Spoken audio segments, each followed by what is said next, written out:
Hello mga ka-asenso, ibahagi ko po sa inyo ang aming deliver dito po sa Bulacan, part po ito ng North Central Luzon. According po sa aming customer, nauna pa pong mangitlog itong dineliver namin compare doon sa mga nauna po nilang alagang layered chicken. According po sa customer namin, less than 2 weeks nang itlog na po ito last March 3 at makalipas po ang 5 araw mula doon sa unang araw na pangingitlog nito, eto na po ang kanyang update at support na din natin ang kanyang Facebook page at YouTube channel. Hello! So, update sa aking mga alagang RTL or Ready to Lay Chicken.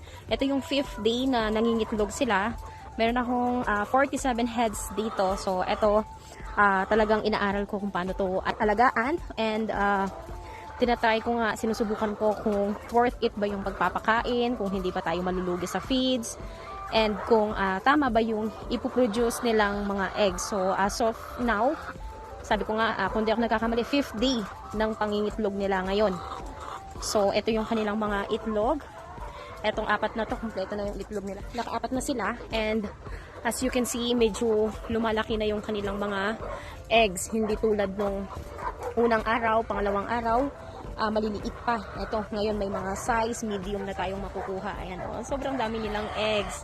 So, ngayon, out of 47 heads, meron na tayong nangingitlog na napakarami na nila. Hindi ko pa mabilang kung ilan sila. And then, may nakita pa akong isang itlog na nabasag doon. Sayang nga lang. So, eto, mag-i-start na akong mag-harvest. Ayan, meron na akong tray. I hope maka 1 tray tayo today. So, ayan, ang sabi ko nga, ito na yung pang 5th day na nangingitlog sila. So, titingnan natin kung nakailang peraso na sila. Okay. Wow, ang daming itlog. Ang dami. Ito, kompleto na sila, 4. Ito, naka-isa pa lang siya. Pero parang nakaupo pa yung isang, or yan, nakaupo pa yung isang manok. Siguro nangingitlog pa siya. So, inipon ko talaga sila.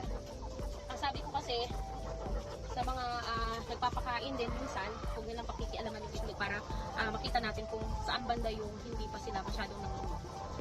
So, ayan. Ito, kompleto din, oh. Kompleto din yung itlog nila, 4 na peraso din. Wow, ang dami. Wow. Ang dami.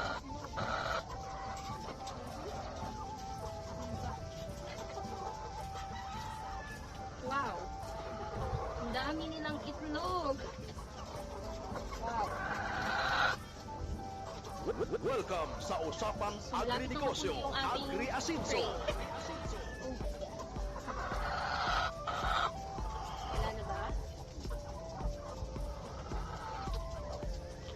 Wow. Wow. So, eto na yung kanilang mga itlog sa kanilang pang 5th day. Wow. Isa na lang yung kulang of 47 heads. Meron na tayong isang tray ng itlog kasi yung isang nga nabasag. So, not bad kasi nag-uumpisa pa nga lang silang mga itlog.